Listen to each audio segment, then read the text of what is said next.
하나님께서는 타락해버린 이 세상을 구원을 예수 그리스도를 통해서 구원하실 것을 창세기부터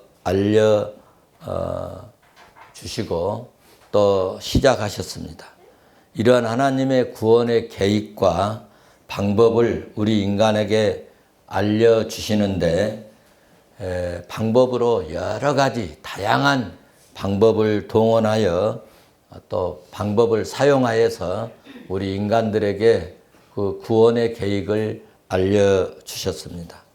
하나님은 전지전능하신 하나님이시기 때문에 이 세상의 모든 것들을 하나님의 뜻을 이루시기 위해서는 물이나 불이나 바람이나 모든 것을 다 사용하실 수 있는 전능하신 하나님이신 줄로 믿습니다. 그러므로 우리는 주의 일을 할 때에 하나님의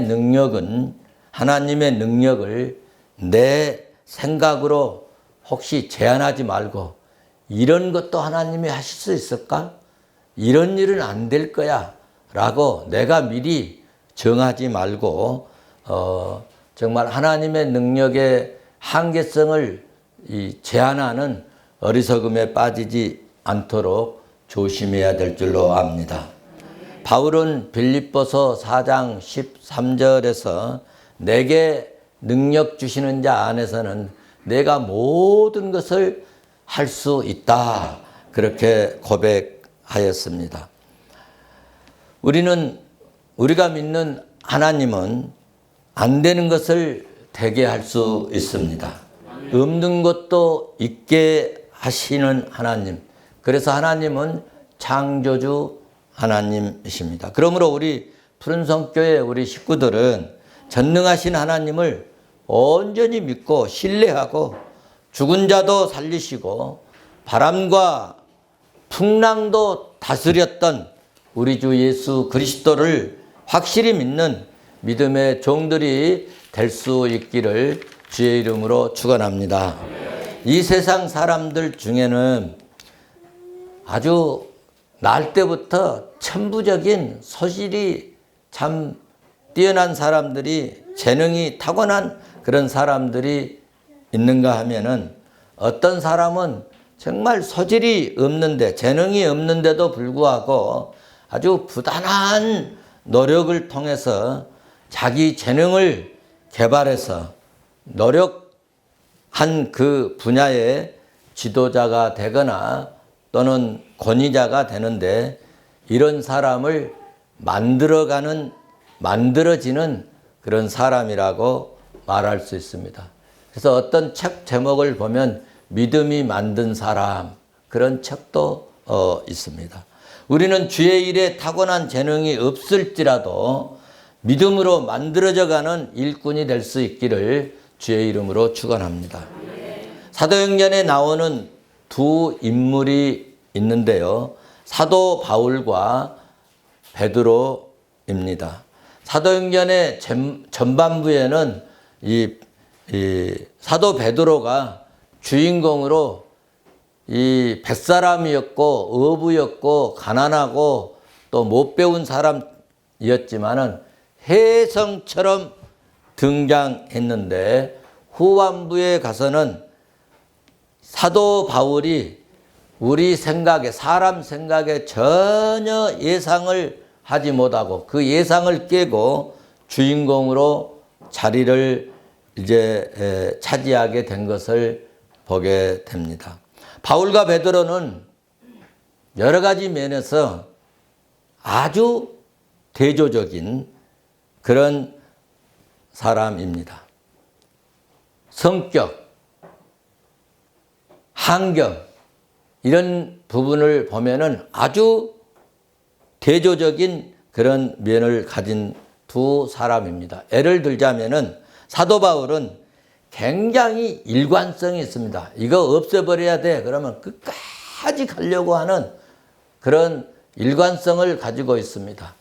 그런데 베드로는 아침에 말했다가 저녁에 다른 말하고 또 그러므로 베드로는 이 기복이 매우 심한 사람입니다.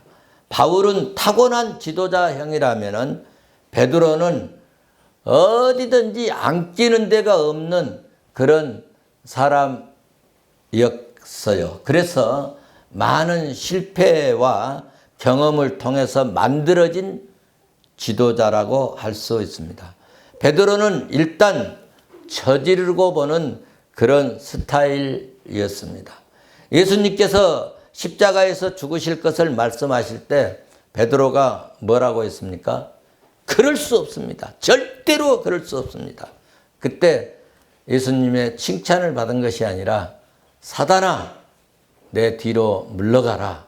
네가 하나님의 일을 가로막는 자로다 하는 아주 정말 듣지 못할 그런 이 저주스러운 이 말씀을 듣게 되었습니다. 또 배를 타고 강을 건널 때 풍랑으로 아주 고난을 당할 때 그때 베드로가 다른 제자들은 가만히 있는데 저 유령이다 유령. 그러다가 또 어떻게 보니까 선생님 같으니까 아니 거기 선생님이면 나를 명하여 물론 그렇게 해보시오.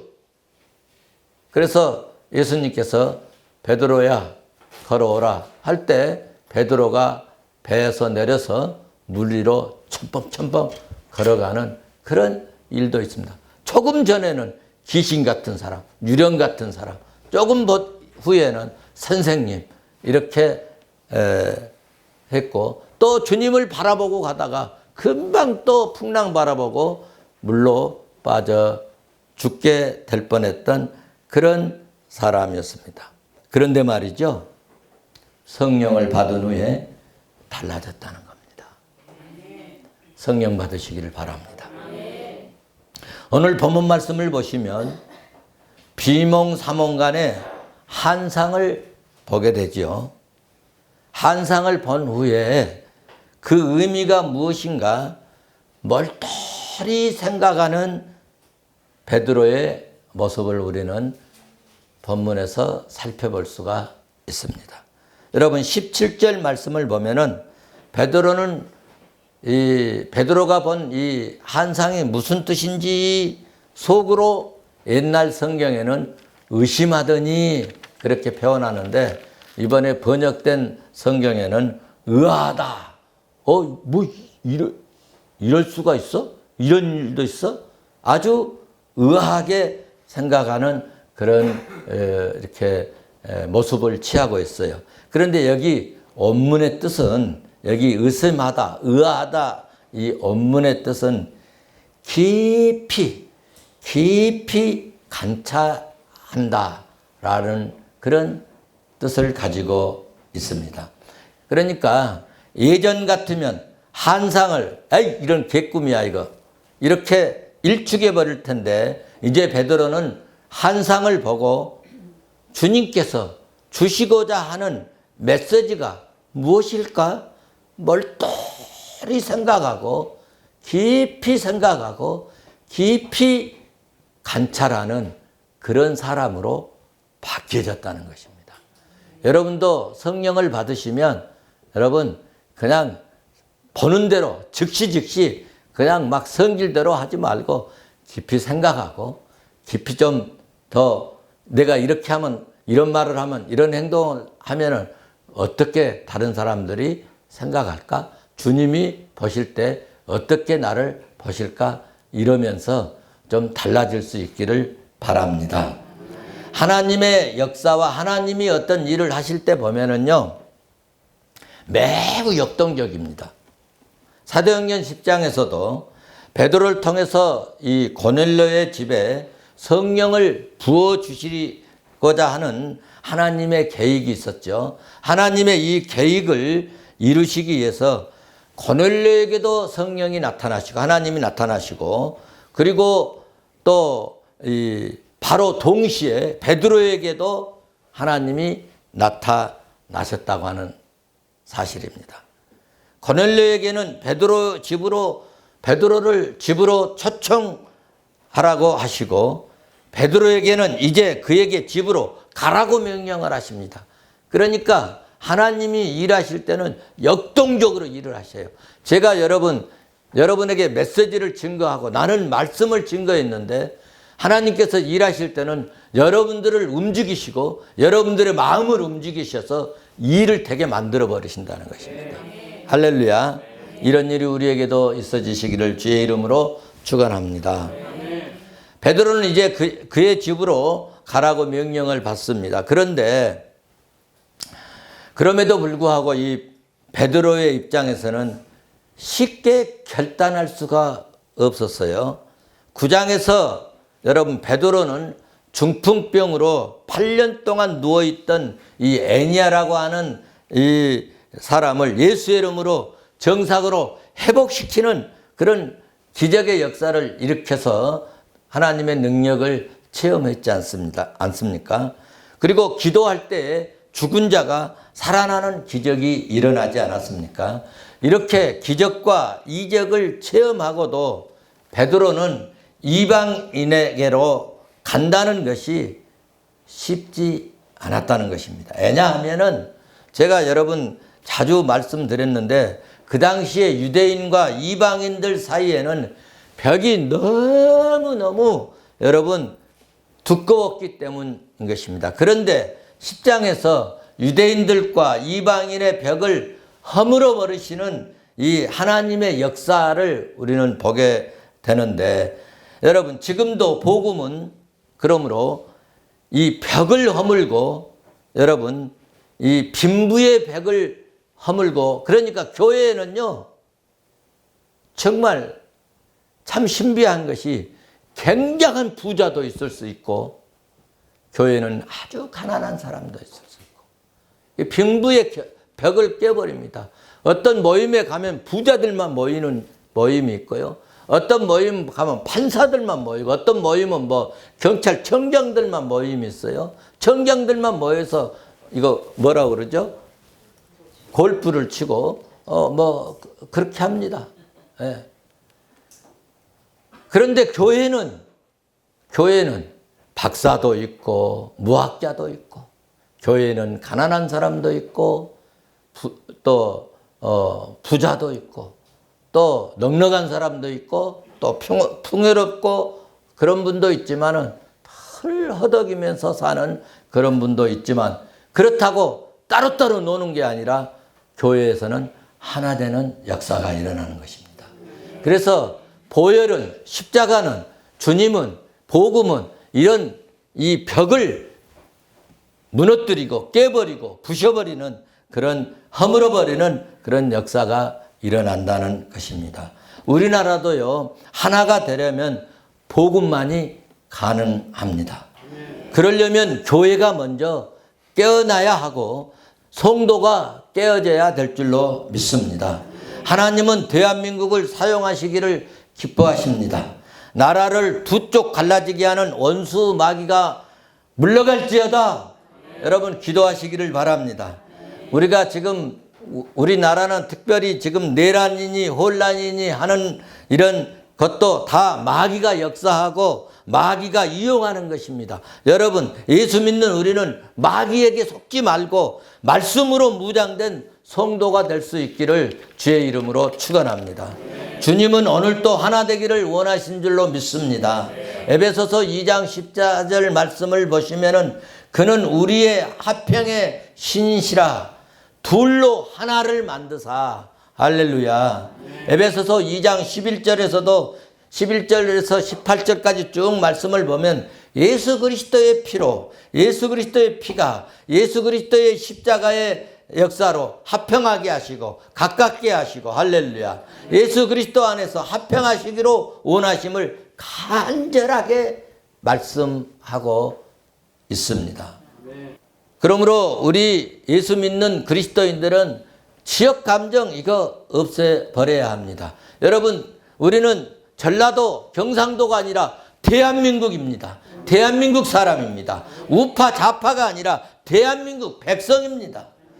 국민의힘이나 민주당 사람들 저는 말하고 싶습니다. 예수 믿고 정말 회개하면 좋겠습니다. 왜 그렇게 목이 곱고 그런지 모르겠어요. 국회의원들 정치인들 회개할지어다. 정치인들, 국회의원들 회개하면 우리나라 삽니다. 저들 때문에 국민들이 더 힘들고 어려워요. 제발, 제발. 나는 말씀을 들으면서, 본문을 준비하면서요. 야, 이거 정말 우리나라, 이런 사람들이 더 문제네. 이런 생각을 느끼게 되었습니다. 우리 예수 믿는 교회가, 성도들이 깨어납시다. 교회가, 국회의원들이, 정치인들이 회개하고 하나님 앞에 손들고 나오면 대한민국이 살아나고 일어날 줄로 믿습니다. 우리가 회개하면요, 위에 계신 하나님이 이 땅을 축복하실 줄로 믿습니다. 이 땅 하나님이 회복하실 줄로 믿습니다. 제가 본문을 묵상하다가 마음속에 뜨겁게 성령의 감동을, 이런 뜨거운 마음을 주셨습니다. 나무는 열매를 보면 무슨 나무인지를 알 수 있습니다.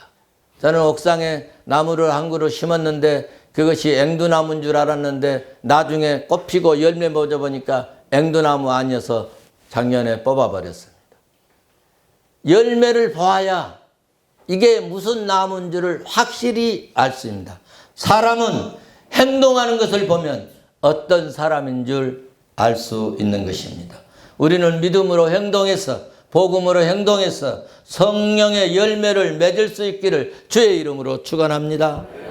하나님은 유대인과 이방인들이 예수 그리스도 안에서 하나 되기를 원하시는데 마음을 열지 않으시니까 하나님께서 오죽했으면 베드로에게 환상을 보여주셨겠습니까?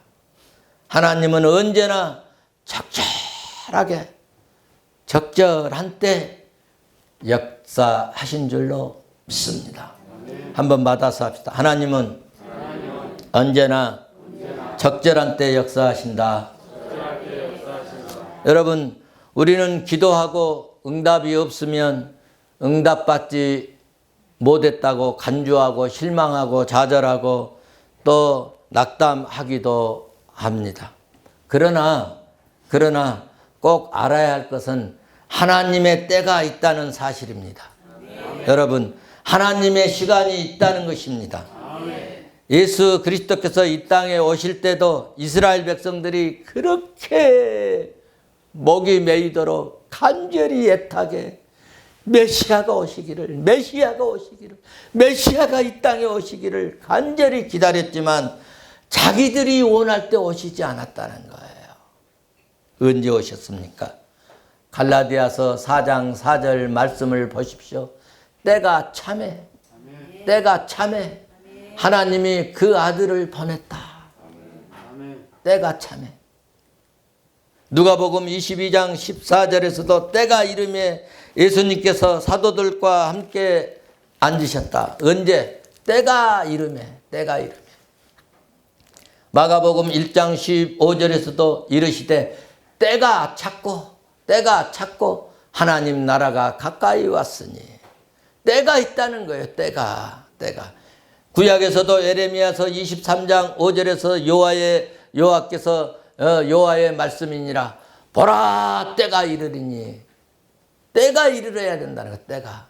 하나님의 때가, 하나님의 시간이, 하나님이 일하는 시기가 있다는 이야기입니다. 전도서 그러므로 3장 1절 말씀 보면은 범사에 기한이 있고 천하 만사가 다 때가 있나니 라고 말씀하셨습니다. 그렇습니다. 하나님께서 일하실 때가 있고 하나님께서 역사하실 때가 있습니다. 하나님께서 복 주실 때가 있고 하나님께서 심판하실 때도 있다는 이야기입니다. 우리가 힘들고 곧 죽을 것 같아도요, 아무 때나 죽지 않습니다. 저 보니까요, 병들었다고 죽는 것도 아니고요, 교통사고 났다고요, 금방 일찍 죽는 것도 아닙니다. 부도 나고 여러분 사업이 망했다고 곧 여러분 죽는 것도 아닙니다. 그러므로 우리 예수 믿는 사람들은 걱정하지 말고 주어진 여건 속에서, 환경 속에서 열심히 믿음으로 살고 열심히 살면 때가 되면 생사화복을 주장하시는 하나님께서 은혜를 주시고, 때가 되면 예상치 못한 때 성공자가 될 수 있을 줄로 믿습니다. 사명이 있는 사람은 그러므로 곧 죽을 것 같아도 죽음이 피해가 버립니다. 할렐루야. 그러므로 우리는 자다가 깰 때요, 지금은 일할 때인 줄로 믿습니다. 하나님은 기도하는 자를 여러분은 일시키시고 믿는 자를 들어서 사용하실 줄로 믿습니다. 오늘 본문 10절에서 11절 말씀에도 그냥 아무 때나 한 상을 주셨던 것이 아니라 베드로가 식사가 준비되는 동안에 옥상에 올라가서 그 시간에도 뭐 하려고 올라갔습니까? 기도를 해야겠다. 기도를 하려는 때에 베드로는 배가 몹시 고픈 상태였는데 그때 비몽사몽간에서 하늘에서 보자기가 싹 내려오는 것입니다. 그런데 그 보자기를 막상 싹 펼쳐보니까 먹을 것이 잔뜩 있는 줄 알았는데 거기에는 율법에 먹을 수 없는 것들만, 먹을 수 없는 짐승들과 생물들이 가득 있었습니다. 12절 13절의 말씀 보십시오. 각색 4발 달린 짐승, 기는 것과 공중에 나는 것들이 있는데 또 소리가 있어서 베드로가 베드로야 먹어라, 먹어라, 먹어라. 그런데 말이죠, 구약 시대에는 율법에 유대인들이 먹을 수 있는 것과 먹을 수 없는 것이 정확하게 구별되어 있었어요. 그러니까 지금 하늘에서 내려온 보자기 안에는 먹을 수 없는 것들이고, 그리고 그것도 요리되어 가지고 내려온 것이 아니고 살아서 움직이고 있는, 꿈틀거리고 있는 것들이 내려왔습니다. 그러므로 베드로는 아무리 하나님의 명령이라 할지라도 하나님의 이 말씀에 거부를 합니다. 지금 아무리 배가 고파도 율법으로 부정한 것들을 잡아먹을 수가 없었던 것이었습니다. 그래서 그때 하나님으로부터 깜짝 놀라는 말씀을 듣게 됩니다. 15절입니다. 또 두 번째 소리가 있으되 하나님께서 깨끗하게 하실 것을 네가 속되다 하라고 하냐 이놈아. 하나님이 야단을 치는 거예요.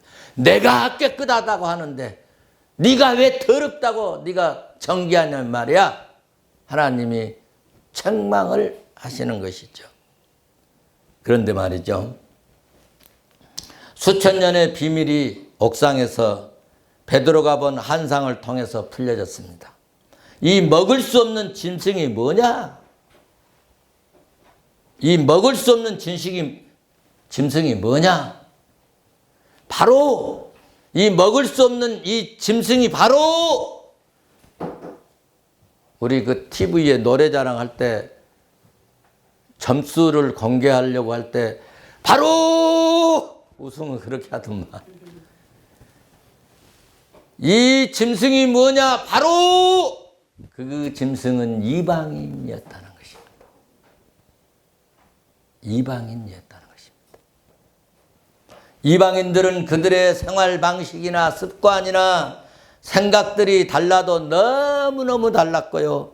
모든 것이 더럽고 추하고 부정해서 도저히 하나님 앞에 들어가지도 못할 뿐만 아니라 하나님 앞에 설 수 없는 그런 이방인에게 가라는 주님의 명령으로 오늘 베드로에게 하나님은 환상으로 하나님의 뜻을 전달해주고 알려주고 보여준 것입니다.